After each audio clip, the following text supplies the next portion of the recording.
back with my new video. Today we start a new series of basic grammar, part of speeches. Most of you all know what is part of speeches. I hope कि आपको पता ही होगा कि part of speeches क्या होती हैं. अगर नहीं पता है तो कोई भी दिक्कत की बात नहीं है, कोई टेंशन की बात नहीं, क्योंकि आप इसी वीडियो में पूरी पार्ट ऑफ स्पीच को कवर करने वाले हैं. जी हाँ, बिल्कुल आपने सही सुना है कि आप इसी वीडियो में पूरी पार्ट ऑफ स्पीचेस को कवर करने वाले हैं जी.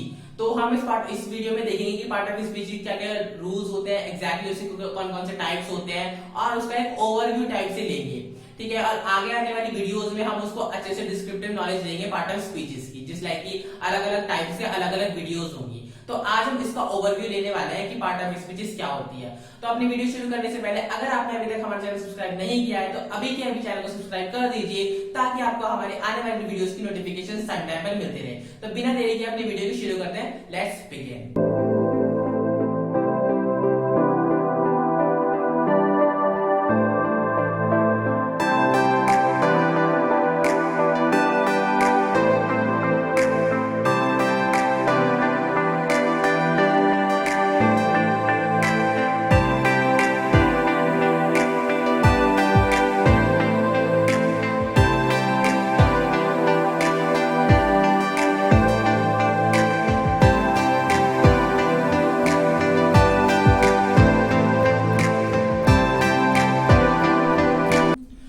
पार्ट ऑफ स्पीचेस की बात करते हैं तो पार्ट ऑफ स्पीच पहले हमें उसको मीनिंग समझना होता है. What is part of speeches, तो हम उसको तोड़कर समझते हैं. पहले पार्ट ऑफ स्पीच का मतलब क्या? पार्ट्स मतलब कि आपके मैनी पार्ट्स, बहुत सारे पार्ट्स. किस चीज के? स्पीचेस के. स्पीचेस मतलब कलेक्शन ऑफ सेंटेंसेस. तो बहुत सारे सेंटेंसेस के बहुत सारे पार्ट्स, मतलब एक ग्रुप ऑफ सेंटेंसेस के बहुत सारे पार्ट्स को क्या कहते हैं? पार्ट ऑफ स्पीचेस कहते हैं. ठीक है, मतलब कि आपके बहुत सारे सेंटेंस में क्या क्या वर्क करते हैं वो क्या दिखाता है? पार्ट ऑफ स्पीच दिखाता है. ठीक है, अब इसको हम देखते हैं. Also known as family of grammar. तो पार्ट ऑफ स्पीचेस को फैमिली ऑफ ग्रामर के नाम से भी जाना जाता है. क्या आपको पता था? अगर आपको नहीं पता था आपकी बहुत अच्छी बात है कि अगर आप ये आज जान गए हैं तो ठीक है ना. और बहुत ज्यादा इजी कंसेप्ट हम इसको समझने वाले हैं. कोई भी ऐसा हार्ड कंसेप्ट नहीं समझेंगे और कोई भी ऐसा हार्ड से नहीं लेंगे. बहुत इजी तरीके से समझ जाएंगे पूरी एक ट्रिक में, और इसी वीडियो में पूरा ओवरव्यू इसका समझने वाले हैं. ठीक है, अब आपने कहा सर आपने ये तो बता दिया पार्ट ऑफ स्पीच क्या होता है, पर आपने इसका एग्जैक्ट मीनिंग नहीं बताया. जी मीनिंग भी बताएंगे, आप बिल्कुल टेंशन मत लीजिए, मीनिंग भी बताएंगे. तो बढ़ते हैं अपने मीनिंग की तरफ. तो अब इसका मीनिंग समझते हैं. तो पहले इसका मीनिंग देख लेते हैं. A name given to a word based on the job it does in a sentence. तो इसका मतलब क्या है कि जो नेम है, मतलब किसी पार्ट को उसका नेम दिया जाता है किसके बेस पर? जो वो जॉब करता है किसमें? सेंटेंस में. जो जॉब करता है उस सेंटेंस में, उसके बेस पर उसको कोई नेम दिया जाता है, तो वो क्या कहलाता है? Part of speeches. नहीं समझे? कोई बात नहीं, समझने की जरूरत नहीं है, क्योंकि आप यहाँ पर पूरे कंसेप्ट को समझने नहीं आए हैं. हम आपको इजीएस्ट वे में समझाते हैं इस चीज के लिए. It can be noun, verb, adjective and adverb. Just like कि राम इज अ टीचर. तो राम क्या है? उसमें नाउन है. तो नाउन उसमें क्या होने का काम कर रहा है, जॉब कर रहा है ना उसमें. तो वो क्या है? पार्ट ऑफ स्पीचेस है. अब इसी समझ गए होगे ना? जी हाँ, बिल्कुल समझ गए हैं. चलिए, तो पार्ट ऑफ स्पीच का आपको मीनिंग समझ में आया कि पार्ट ऑफ स्पीच का मीनिंग क्या होता है? जब भी जो कोई सेंटेंस में जो कोई जॉब कर रहा होता है उसके बेस पर उसको नेम दिया जाता है, तो उसको क्या कहते हैं? पार्ट ऑफ स्पीचेस कहते हैं. अब इसके टाइप्स देखते हैं. तो बढ़ते हैं अब इसके टाइप्स की तरफ. पार्ट ऑफ स्पीचेस के 8 टाइप्स होते हैं. कौन कौन से? चलिए देखते हैं. पार्ट ऑफ स्पीचेस का फर्स्ट टाइप होता है वर्ब. वर्ब के बारे में आपने बहुत बार पढ़ा ही होगा. सेकेंड टाइप होता है नाउन. नाउन तो हम बचपन से पढ़ते हुए आ रहे हैं. नाउन एग्जैक्टली क्या होता है. उसके बाद होता है प्रोनाउन, फिर adverb, adjectives, preposition, conjunction and interjection. तो पार्ट ऑफ स्पीचेस के कुछ ये 8 टाइप्स होते हैं जिनको हमें इस वीडियो में समझना है, इनका बेस बनाना है और इनका ओवरव्यू लेना है. तो हम एक एक करके इनको समझेंगे और अच्छे से इनको बेस बनाएंगे, और हम आगे आने वाले वीडियोस में इनको डीपली समझने वाले हैं. तो जल्दी से हम अपना फर्स्ट टॉपिक को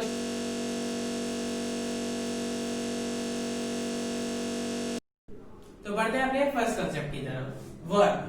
आपने जानते ही होंगे, शुरू से ही पढ़ा होगा कि वर्ब क्या होती है, बट एग्जैक्टली हम उसको डिफाइन नहीं कर पाते. अगर आपसे आज भी कोई वर्ब के बारे में पूछ लेता है तो क्या आप डिफाइन कर पाते हैं? नहीं कर पाते. तो कोई बात नहीं, आज हम वर्ब को अच्छे से समझते हैं. वर्ब क्या होते हैं पहले डेफिनेशन से समझते हैं. A verb denotes an action और बीइंग और पोजीशन और स्टेट.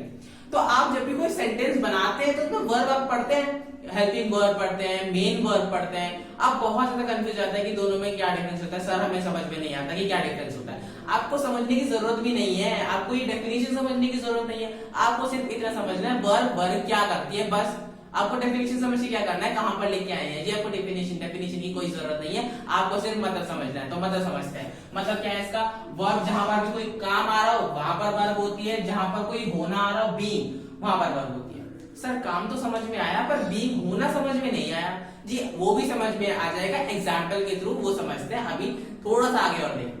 ठीक है, तो वर्ब क्या होती है, जब भी हम कोई सेंटेंस बनाते हैं तो उसमें क्रिया जो होती है, जो भी आपका काम हो रहा होता है वो वर्ब होती है। आप यही पढ़ते हुए आए, जी हाँ ये पढ़ते हुए हैं, पर एक तरह की और वर्ब होती है जो कि हेल्पिंग वर्ब होती है, वो आप मेन वर्ब को मानेंगे, आप तो कहते हैं सर वो हेल्पिंग वर्ब होती है, मेन वर्ब अलग होती है, हेल्पिंग वर्ब अलग। जी नहीं, ऐसा नहीं होता है। आप सेंटेंस बना रहे होते तो हेल्पिंग वर्ब को भी कुछ रूल होता है और मेन वर्ब को भी कुछ रूल होता है, उसको ही जानते हैं। चलिए, तो द डांसर डांस वेल, एक डांसर ने अच्छा डांस किया, क्या किया, डांस किया, तो हमने कहा कि एक्शन जो होगा आपकी वर्ब होगी, जी बिल्कुल ठीक है। बट राहुल इज टॉल, क्या बता सकते हैं इसमें वर्ब क्या है, सोचिए जरा थोड़ा। वर्ब इज, सर क्या मजाक कर रहे हैं, ये तो हेल्पिंग वर्ब होती है। नहीं जी, यही वर्ब होती है। हमने क्या पढ़ा, a verb denotes an action और बीइंग और पोजीशन और स्टेट। एक्शन तो डांस हो गया, बीइंग का मतलब क्या होता है जी, बीइंग का मतलब होना, वहां पर उस स्टेट को, स्टेट मतलब सिचुएशन को जो डिनोट करता है वही आपकी वर्ब है। हमने यहाँ पर क्या पढ़ा, राहुल लंबा है, राहुल इज टॉल, तो राहुल क्या है, लंबा है, तो ये इज है वो किसको डिनोट कर रहा है, बीइंग को डिनोट कर रहा है। ठीक है जी, अब आपको समझ में आ गया होगा कि बीइंग का मतलब क्या होता है, बीइंग का कांसेप्ट भी अच्छे से क्लियर हो गया और एक्शन का कांसेप्ट भी क्लियर हो गया, तो वर्ब मेरे हिसाब से अच्छे से क्लियर हो गई भी। एक और एग्जांपल देखिए, चलिए देखते हैं। Rajesh Khanna was a superstar, verb denote कीजिए, कौन सी वर्ब हो सकती है जी, बिल्कुल सही जवाब वाज आपकी वर्ब है, क्योंकि राजेश खन्ना बहुत अच्छे सुपरस्टार थे, होना या थे या होंगे यही तो डिनोट करना है हमें वर्ब में, एक्शन और बीइंग ये डिनोट करना है। आप वर्ब का कांसेप्ट समझ गए, कितना इजी था, बहुत ज्यादा इजी है, कोई भी हार्ड लेने की जरूरत नहीं, सबसे ज्यादा इजी है। चलिए बढ़ते हैं अपने जल्दी से नेक्स्ट टॉपिक की तरफ। तो बढ़ते हैं अपने सेकंड टॉपिक की तरफ, noun. Most of you all know what is noun. आपने अपने स्कूल्स में, अपने क्लासेस में बहुत बार पढ़ा होगा नाउन क्या होती है, अपने बचपन से पढ़ते हुए आ रहे हैं नाउन क्या होती है। But what about its types, आपको इसके टाइप्स याद है? नहीं है, चलो कोई बात नहीं, अब जब हम नेक्स्ट वीडियो बनाएंगे तो पूरी डीपली बनाएंगे। अभी हम सिर्फ इसका ओवरव्यू समझते हैं, नाउन क्या होती है। आप इतना तो समझ सकते हैं, इसका बेस बनाने के लिए हमें समझना पड़ेगा, क्योंकि हम पार्ट ऑफ स्पीच क्लियर कर रहे हैं, तो इसी वजह से हम बेस समझते हैं। तो व्हाट इज नाउन?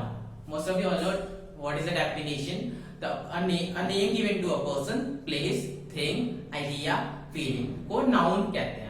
ठीक है ना, आपको पता ही है, आप बचपन से पढ़ते हुए नाउन क्या होती है। बट अगर आपसे नाउन मार्क करने के लिए कहा जाए व्हाट इज नाउन, कितनी तरह की नाउन हो सकती है, तो आप बहुत ज्यादा कंफ्यूज हो जाते हैं। चलिए कोई बात नहीं, हम आपके साथ हैं और क्लियर बिल्कुल अच्छे से करवाएंगे, आप टेंशन मत लीजिए। एक एग्जाम्पल के तौर पर देखते हैं नाउन क्या होती है। Lily went to Australia on vacation with her family last year. Lily अपनी फैमिली के साथ वेकेशन पर ऑस्ट्रेलिया जाती है पिछले साल। तो इसमें नाउन कितने हो सकती है आप देख सकते हैं, आप डेफिनेशन के को अपने माइंड में रख के इसमें नाउन मार्क कर सकते हैं। चलिए देखते हैं हम नाउन मार्क करते हैं डेफिनेशन के तौर पर। किसी पर्सन का नेम नाउन होता है, तो लिली यहाँ पर क्या है आपका नाउन है। ओके, उसके बाद प्लेस का नेम ऑस्ट्रेलिया नाउन होता है। ओके, उसके बाद उसकी फैमिली नाउन है, किसी ईयर का नेम नाउन है। तो आपको समझ में आया, इसमें 4 तरह के नाउन थे, और भी बहुत सारे हो सकते हैं, जैसे कि dog, shirt, love, hate, animal का नेम हो सकता है, कोई प्लेस का नेम हो सकता है, जैसे कि ताजमहल, रेड फोर्ट एक्सेट्रा। तो बहुत सारे तरीके के नाउन हो सकते हैं। हम इसकी डीप वीडियो में समझेंगे कि नाउन कितने टाइप्स के होते हैं और अच्छे से समझेंगे। ठीक है, तो जल्दी से बढ़ते हैं अपने थर्ड टॉपिक की तरफ। तो बढ़ते हैं अपने थर्ड टॉपिक की तरफ। थर्ड टॉपिक है हमारा प्रोनाउन। प्रोनाउन आपने बहुत बार पढ़ा ही होगा, अगर नहीं पढ़ा है तो कोई बात नहीं, हम आपको बिल्कुल इजी वे में इसको समझाने वाले हैं आज। प्रोनाउन का बेस समझते हैं। पहले प्रोनाउन को आसान भाषा में अगर हम जानना चाहें तो प्रोनाउन क्या होता है, नाउन की रिपीटेशन को कम करता है। बार बार जो नाउन रिपीट होते हैं एक सेंटेंस में, उसको कम करने का काम या रिड्यूस करने का काम प्रोनाउन करता है। डेफिनेशन से समझते हैं। A pronoun is a word used in place of a noun. तो प्रोनाउन क्या होता है, नाउन की प्लेस पर यूज होता है, नाउन के प्लेस पर जो चीज आती है वो प्रोनाउन होती है। नहीं समझ में आया, चलिए कोई बात नहीं, एग्जांपल से समझते हैं। Sachin Tendulkar is a great cricketer. Sachin plays for India. Sachin Tendulkar is known as a god of cricket. तो बार बार आप यहाँ पर देख रहे हैं एक वर्ड बहुत ज्यादा रिपीट हो रहा है, क्या है वो? सचिन तेंदुलकर। हमने क्या पढ़ा था, किसी भी नेम को हम नाउन कहते हैं, तो सचिन तेंदुलकर यहाँ पर क्या है, नाउन है। अब हम क्या करते हैं यहाँ पर, Sachin Tendulkar is a great cricketer, यहाँ पर ठीक है, पर सचिन हम इसको हटाकर ही का यूज करें तो ऐसे ही यहाँ पर भी सचिन तेंदुलकर हटाकर हम ही का यूज कर लेते हैं, तो he, him, his, she, her, whatever it is, जो भी नाउन के प्लेस पर यूज होता है वही आपके प्रोनाउंस कहलाते हैं। हम आगे आने वाले लेक्चर्स में इसको अच्छे से डिफाइन करेंगे और अच्छे से कैटेगराइज भी करेंगे। ओके, तो चलिए बढ़ते हैं अपने फोर्थ टॉपिक की तरफ। तो बढ़ते हैं अपने फोर्थ टॉपिक की तरफ, एडजेक्टिव। एडजेक्टिव की पहले डेफिनेशन जानते हैं कि एग्जैक्टली एडजेक्टिव होता क्या है। एडजेक्टिव डेफिनेशन है, an adjective is a word that adds something to the meaning of noun और अ प्रोनाउन। तो एडजेक्टिव क्या होता है, नाउन और प्रोनाउन में कुछ मीनिंग ऐड कर देता है। अब आपने पढ़ा हुआ कि नाउन में ऐड करता है, प्रोनाउन में तो हमने नहीं सुना जी। कौन सी कंफ्यूजन वाली बात है, हमने क्या पढ़ा था प्रोनाउन के बारे में कि प्रोनाउन जो होता है वो नाउन को रिप्लेस करता है। तो बेसिकली नाउन और प्रोनाउन एक जैसे ही हुए ना हुए। आप अपने कंसेप्ट को अच्छे से रखेंगे तभी आप आगे क्लियर कर पाएंगे बहुत अच्छी तरह से। ओके, कंफ्यूज होने वाली बात नहीं है, हम आपको बिल्कुल अच्छी तरह से क्लियर करवाने वाले हैं। तो हमने एडजेक्टिव क्या पढ़ा, नाउन के मीनिंग में, प्रोनाउन के मीनिंग में कुछ ऐड करता है, उसको हम क्या बोलते हैं, एडजेक्टिव बोलते हैं। डेफिनेशन क्लियर हो गई, एग्जांपल की तरफ बढ़ते हैं। एग्जांपल है हमारा, Sam purchase an amazing blue sports car. What is adjective? Adjective mark कीजिए। चलिए देखते हैं पहले इसमें नाउन क्या है। नाउन हमारे एक तो सैम है और हमारी कार है, ठीक है। आपका अमेजिंग ब्लू स्पोर्ट्स ये नाउन है या नहीं है? Exactly not. आपका सिर्फ नाउन यहाँ पर दो आते हैं, कौन कौन से, सैम एंड कार। तो आपके कार के मीनिंग में उसने क्या ऐड कर रखा है, क्या क्या ऐड कर रखा है, अमेजिंग, ब्लू और स्पोर्ट्स। तो सैम ने कौन सी कार खरीदी है, अमेजिंग कार खरीदी है, स्पोर्ट्स कार और ब्लू कलर की खरीदी है। तो आपके नाउन के मीनिंग में हमने ऐड कर दिया ये सब चीजें, तो इसको क्या बोलेंगे, आपके एडजेक्टिव। बहुत अच्छे से क्लियर हो गया होगा, एग्जैक्टली कोई भी डाउट नहीं होगा मेरे हिसाब से। तो जल्दी से बढ़ते हैं अपने फिफ्थ टॉपिक की तरफ। तो हमारा फिफ्थ टॉपिक है adverb. Most of you know adverb क्या होता है। आपके स्कूल्स में ये पढ़ाया जाता है कि एडवर्ब जो होता है वर्ब को डिनोट करता है, वर्ब का मीनिंग बताता है। पर ये क्या ठीक है? काफी हद तक ठीक है, बट पूरा ठीक नहीं है। बेसिकली एडवर्ब का ही मीनिंग नहीं बताता, एडवर्ब का ही मीनिंग बताता है और एडजेक्टिव का ही मीनिंग बताता है। आप कहेंगे सर आप ये क्या कह रहे हैं, एडवर्ब का ही मीनिंग बताएगा? जी हाँ, कभी कभी ऐसा होता है कि एक सेंटेंस में एडवर्ब होता है और वही उसका मीनिंग बताता है। सर आप बहुत ज्यादा कंफ्यूज कर रहे हैं। हाँ जी, मुझे पता है आप बहुत ज्यादा कंफ्यूज हो रहे हैं। चलिए कोई बात नहीं, हम मीनिंग और एग्जांपल से समझते हैं क्या होता है बेसिकली। चलिए, an adverb is a verb that adds to the meaning of the verb and tells how the thing is done or where it is done and when it is done। तो adverb basically क्या करता है कि वो बताता है कि चीज जो हुई है वो कहां पर हुई है, मतलब एक्शन जो हुआ है कैसे हुआ है, कहां पर हुआ है और किस जगह हुआ है, ठीक है ना, कौन सा टाइम था उस चीज का। तो बहुत सारे क्वेश्चन जैसे लाइक कि हाउ, व्हेन, व्हाई, वेयर, इन सब के आंसर्स कौन देता है, एडवर्ब देता है। एक्शन में कब, कहां, कैसे, क्या हुआ, उसका आंसर कौन देता है, एडवर्ब देता है। थोड़ा थोड़ा क्लियर हुआ होगा, कोई बात नहीं, एग्जांपल से पूरा क्लियर हो जाएगा। चलिए देखते हैं एग्जांपल क्या है हमारा। Yesterday evening we walked very slowly in a very beautiful garden. अब इसमें कुछ क्वेश्चंस है मेरे कि कब हुआ काम। हमने देखा कि एडवर्ब किसके आंसर देता है, कब हुआ। तो कब हुआ, यस्टरडे इवनिंग हुआ, कल शाम को, ठीक है। अब कहा, तो हमारे यहाँ पर एक्शन क्या है, वॉक। हम वहां पर वॉक कर रहे थे। बेसिकली एक्शन जो हमारा वर्ब है वो क्या है, वॉक है। वी नो अबाउट दैट, हमने वर्ब अच्छे से क्लियर कर लिया है। एक्शन और बीइंग हमने अच्छे से क्लियर कर चुके हैं, स्टेट वर्ब और एक्शन वर्ब। ओके, तो अब हम देखते हैं यहाँ पर कि एक्शन जो हमारा वॉक है, हम कल शाम को घूम रहे थे। कैसे घूम रहे थे, वेरी स्लोली। कहा, कैसे, दो चीज क्लियर हो गई। कहां घूम रहे थे, कब घूम रहे थे, यस्टरडे इवनिंग। कैसे घूम रहे थे, वेरी स्लोली। कहां घूम रहे थे, अब ये वाला क्वेश्चन आता है। और वेरी ब्यूटीफुल गार्डन, कहां घूम रहे थे, वेरी ब्यूटीफुल गार्डन। तीन क्वेश्चन आते हैं यहाँ पर। कहां से, कब घूम रहे थे, यस्टरडे इवनिंग, ठीक है। कैसे घूम रहे थे, वेरी स्लोली। और कहां घूम रहे थे, अ ब्यूटीफुल गार्डन। तो तीन तरह के क्वेश्चन आते हैं, व्हेन, व्हाई और इस तरह के कुछ जब क्वेश्चन आते हैं और उनका आंसर कौन देता है, एडवर्ब देता है। बेसिकली हम एडवर्ब को ऐसे ही जानते हैं कि वो इन क्वेश्चंस का आंसर होता है, how the thing is done, where it is done, when it is done. तो इस तरह के क्वेश्चंस का आंसर कौन देता है? एडवर्ब देता है। अब आपको बेसिकली बहुत चीजें क्लियर हो गया होगा कि एडवर्ब किस तरह से वर्क करती है, ठीक है। तो अगर आपको क्लियर हो गया है तो हम अपने नेक्स्ट टॉपिक की तरफ बढ़ते हैं, जो कि हमारा 6th टॉपिक होगा। चलिए बढ़ते हैं। तो बढ़ते हैं अपने 6th टॉपिक की तरफ, प्रीपोजिशन। प्रीपोजिशन बेसिकली क्या होती है? प्रीपोजिशन जो भी आप सेंटेंस में देखते हैं, इन, एट, फ्रॉम, इनटू, बिफोर, ये सब चीजों को प्रीपोजिशंस बोलते हैं। प्रीपोजिशन बेसिकली क्या होते हैं? दो सेंटेंसों को पूरा करने का काम करती है। बेसिकली प्रीपोजिशन में इन, एट, इस सब चीजों का यूज होता है। अब आप इसका यूज कैसे करते हैं, इसमें बहुत ज्यादा कंफ्यूजन होती है ना? हाँ जी बिल्कुल होती होगी, कोई बात नहीं, आपका एक क्रैश कोर्स बनेगा प्रीपोजिशन का, जिसमें आपकी सारी प्रीपोजिशन क्लियर होने वाली है। आप बिल्कुल निश्चिंत रहिए, आप बिल्कुल बेफिक्र हो जाइए। हम आपका पूरा प्रीपोजिशन का कोर्स पूरा करवाने वाले हैं। आपके बोर्ड एग्जाम में प्रीपोजिशन बहुत ज्यादा आती है, तो बेसिकली हम पूरा करवाने वाले हैं इस चीज को। ओके, तो अभी जानते हैं इसका बेसिक्स कि प्रीपोजिशन बेसिकली होती क्या है। तो preposition is a word like in, at, from, into, before, after, etcetera. तो प्रीपोजिशन जो वर्ड्स होते हैं आपके इन, आफ्टर, इनटू, बिफोर, इस तरह के जो वर्ड्स होते हैं आपके कौन से होते हैं? प्रीपोजिशन होते हैं। अब preposition show relationship in time, place and position. अब प्रीपोजिशन क्या करती है? वह एक रिलेशन बताती है टाइम के बीच में, प्लेस के बीच में और पोजीशन के बीच में। नहीं समझ आया? कोई बात नहीं जी, आपको समझने की जरूरत ही नहीं है। जब हम आपके साथ हैं आपको समझने की क्या जरूरत है? आप वर्ड समझ जाइए, आप हमारे समझाना समझिए कि हम समझाते कैसे हैं आपको। चलिए देखते हैं कैसे। Me and my friend will meet at park on Monday. हम, मेरा और मेरा फ्रेंड, हम मिलेंगे पार्क में। कब मिलेंगे? मंडे को मिलेंगे। तो मैंने बताया प्रीपोजिशन क्या होती है कि टाइम, प्लेस और पोजीशन शो करती है। ओके, तो टाइम तो यहाँ पर मंडे हो गया जी, सीधी सीधी बात है, मंडे हो गया यहाँ पर टाइम। ओके, और अब एग्जैक्टली पोजीशन, पोजीशन क्या है हमारी? पार्क, एग्जैक्टली, या प्लेस, आपकी बेसिकली प्लेस या पोजीशन यहाँ पर ये हो सकती है। और भी कुछ सेंटेंसेस हो सकते हैं जिसमें आपकी पोजीशन और प्लेस अलग अलग हो सकती है, पर हम क्या समझते हैं यहाँ पर प्रीपोजिशन देखते हैं, जस्ट लाइक की ऑन, ओके, एट। तो यहाँ पर आपकी दो प्रीपोजिशन बनती है, यहाँ पर एट और ऑन। तो हमने यही पढ़ा कि प्रीपोजिशन जो वर्ड्स होते हैं वो क्या होते हैं कि आपके रिलेशनशिप बताते हैं टाइम में, प्लेस में और पोजीशन में। तो यहाँ पर आपकी टाइम और प्लेस और पोजीशन बताने का काम इन्होंने, जोड़ने का काम किसने किया? प्रीपोजिशन ने किया, एट और ऑन ने।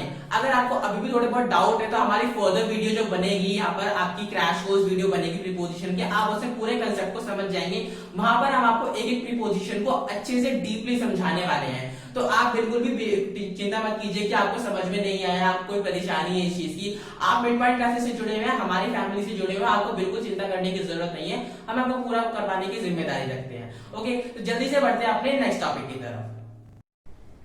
तो बढ़ते हैं अपने 7th टॉपिक की तरफ, conjunction. Most of you know conjunction क्या होता है? नहीं सर, बहुत ज्यादा कंफ्यूजन हो जाते हैं प्रीपोजिशन में और कंजंक्शन में। जी हाँ, बहुत सारे यही क्वेश्चंस होते हैं कि कंजंक्शन और प्रीपोजिशन में आप एक तरह से वो नहीं बिठा पाते कि क्या अलग है और क्या सेम है। कोई बात नहीं जी, आपको पूरा बेस कंप्लीट होगा।